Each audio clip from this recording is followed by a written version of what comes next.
ہے پنڈی گیپ کے نوائی گاؤں حسین آباد کا ایک غیور نوجوان جس کا نام رضوان ہے، جو ایک غریب گھرانے سے تعلق رکھتا ہے۔ یہ بچپن سے ہی معذور ہے۔ رضوان کی چھوٹی عمر میں ہی اس کے والد کا انتقال ہو گیا۔ 16 سال کی عمر میں اس باہمت نوجوان نے ٹریکٹر چلانا شروع کر دیا۔ اب رضوان اپنے گھر والوں کا ہاتھ بٹانے کے لیے کھیتی باڑی کرتا ہے۔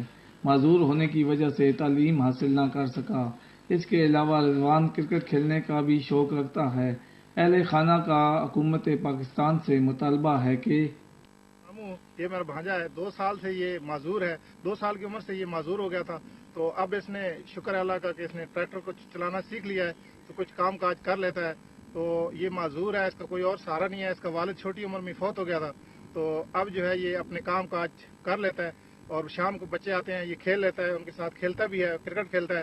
حکومت پنجاب سے ہمارا مطالبہ ہے کہ ایسے بچوں کی وہ جو ہے کچھ نہ کچھ مدد کریں اور اس کی مالی معاونت کریں یا اس کا کچھ بندوبست کریں، ملازمت وغیرہ کا۔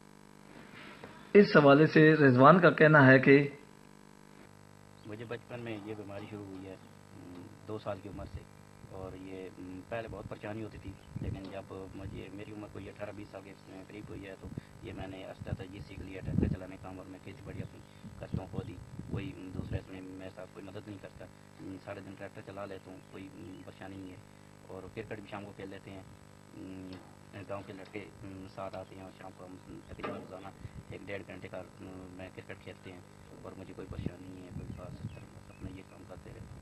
اپنی معذوری کو سامنے رکھ کر بھیک مانگتے ہیں۔ یہ نوجوان جس کا نام رضوان ہے، معذور ہونے کے باوجود اس نے ہمت نہ ہاری بلکہ اپنے گھر والوں کو سہارا دیا۔ آصف صابری، پاک نیوز، پنڈی گیپ۔